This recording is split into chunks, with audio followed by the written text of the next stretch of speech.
माननीय सर्वोच्च न्यायालय के चुनावी बॉन्ड को लेकर 6 मार्च 2024 तक चुनावी चंदे से संबंधित संपूर्ण जानकारी सार्वजनिक करते हुए चुनाव आयोग को सौंपने के फैसले के बावजूद एसबीआई द्वारा माननीय सर्वोच्च न्यायालय के समक्ष आवेदन देकर 30 जून तक का समय बढ़ाने की मांग को हरियाणा प्रदेश कांग्रेस कमेटी के मैनिफेस्टो सदस्य पूर्व कोषाध्यक्ष अधिवक्ता रोहित जैन ने एसबीआई का बीजेपी से गठबंधन बताया। जैन ने कहा कि ऐसा प्रतीत होता है कि मोदी सरकार द्वारा एसबीआई पर दबाव डाला गया है और अब ये दोनों मिलकर चुनावी बॉन्ड की जानकारी छुपा रहे हैं। उन्होंने कहा कि देश की सर्वोच्च अदालत ने बीजेपी की इलेक्टोरल बॉन्ड की योजना को असंवैधानिक करार देते हुए इसे रद्द करने का फैसला दिया था, जिसका पूरे देश ने स्वागत करते हुए कहा था कि बीजेपी की ये सोची समझी साजिश थी, जिसे सुप्रीम कोर्ट ने नाकाम कर दिया है। इस फैसले को चुनाव में काले धन के उपयोग और सत्ता में पूंजीपतियों की गैर कानूनी हिस्सेदारी के खिलाफ सबसे बड़ा कदम माना जा रहा था, लेकिन सत्ताधारी बीजेपी, जो कि चुनाव बॉन्ड योजना की इकलौती सबसे बड़ी लाभार्थी है,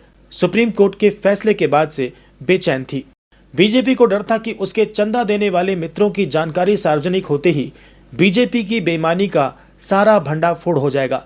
चंदा कौन दे रहा था, उसके बदले उसको क्या मिला, उनके फायदे के लिए कौन से कानून बनाए गए, क्या चंदा देने वालों के खिलाफ जांच बंद की गई, क्या चंदा लेने के लिए जांच की धमकी दी गई, ये सब पता चल जाएगा।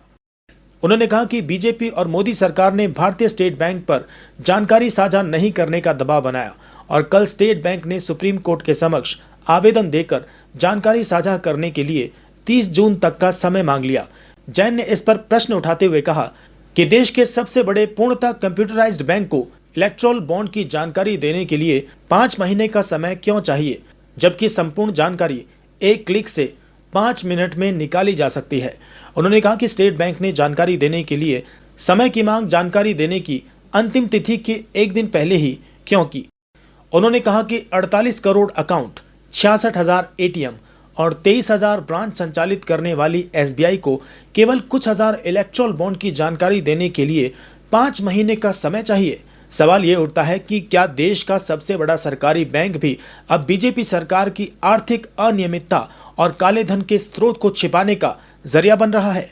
जैन ने कहा कि सवाल यह भी उठता है कि क्या एक राजनीतिक दल और एक सरकारी बैंक मिलकर देश की सर्वोच्च अदालत के फैसले को ठेंगा दिखा रहे हैं, और सवाल यह भी उठता है कि क्या लोकसभा चुनाव के पहले देश की जनता को सही जानकारी प्राप्त कर मतदान में सही निर्णय लेने का हक नहीं है। उन्होंने कहा कि सुप्रीम कोर्ट के समक्ष स्टेट बैंक ने जानकारी देने के लिए नहीं, बल्कि बीजेपी के कुकर्मों को छिपाने के लिए समय मांगा है। देश की जनता अब अच्छे से समझ रही है कि किस तरह से सरकारी एजेंसियों और संस्थाओं पर दबाव डालकर सच्चाई को छिपाया जा रहा है।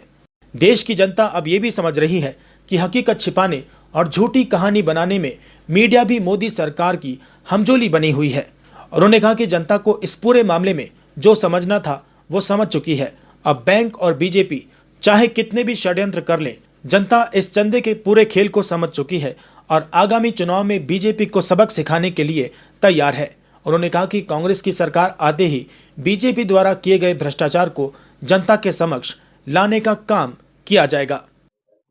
देखिए, माननीय सर्वोच्च न्यायालय ने एक फैसला दिया था चुनावी बॉन्ड को लेके, और इनको कहा था कि जितनी भी जानकारी है वो सार्वजनिक होनी चाहिए, और जो एक डेडलाइन रखी थी वो 6 मार्च 2024 थी, जिसमें बैंक ने देना था, डिटेल देनी थी किस किस ने कितना चुनावी चंदा दिया और किस पार्टी को गया है। तो देश की जनता को ये जानने का अधिकार था। लेकिन जिस प्रकार से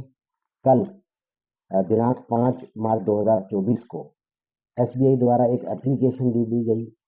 माननीय सर्वोच्च न्यायालय में कि जी हमें टाइम एक्सटेंड किया जाए,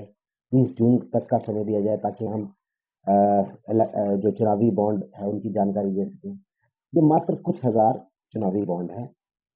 और आपको पता होना चाहिए कि जो स्टेट बैंक ऑफ इंडिया है, इनके पास करोड़ों खाते हैं, कम से कम 66,000 एटीएम कार्ड्स, एटीएम जो इनके बूथ्स हैं, इनकी आप ब्रांचेस देखें, पूरे देश में कितनी सारी ब्रांचेस हैं, और चारों इनके पास खाता धारक भी इतने सारे, मैंने आपको बताया करोड़ों खाता धारक हैं। लेकिन जिस प्रकार से इन्होंने उस जो जानकारी को छुपाने की कोशिश की और 5 महीने का समय मांग रहे हैं इस जानकारी को देने के लिए, ये जानकारी मात्र सेकंड में, कुछ सेकंड की बात है, वो दे सकते हैं। लेकिन साफ तौर पे दिख रहा है कि एसबीआई पे कहीं ना कहीं ये भाजपा सरकार का प्रभाव है। वे चाहती नहीं है कि लोगों के सामने जो जानकारी आए कि किसने कितने पैसे दिए हैं। अब कोई आदमी करोड़ों रुपया चंदा दे रहा है एक पार्टी को, उसको क्या फायदा हुआ है, किस एवज में ये पैसे दिए गए, ये सब अगर लोगों के सामने आएगा, लोगों को समझ आएगा किस प्रकार से भाजपा द्वारा भ्रष्टाचार फैलाया गया है। और उस भ्रष्टाचार के पैसे को उन्होंने चुनावी बॉन्ड के माध्यम से ले लिया, और इन्होंने ही ये लाए थे चुनावी बॉन्ड्स को, ये लेके आए थे। तो माननीय सर्वोच्च न्यायालय ने कहा नहीं, लोगों को जानकारी होनी चाहिए। और अगर हम अच्छा डेमोक्रेसी चाहते हैं, लोगों के सामने पारदर्शिता चाहते हैं, तो फिर क्या कारण है इस जानकारी को छुपाया जा रहा है? साफ तौर पे दिख रहा है भाजपा अपने भ्रष्टाचार को छुपाने का ये षड्यंत्र रच रही है। लेकिन देश की जनता बड़ी सजग है, अच्छी तरह समझ रहे हैं कि किस प्रकार भाजपा ने भ्रष्टाचार किया हुआ है, देश को बेरोजगारी में, भ्रष्टाचार में डुबो दिया है, महंगाई चरम सीमा पर है। आने वाले चुनाव में जनता इसका बखूबी जवाब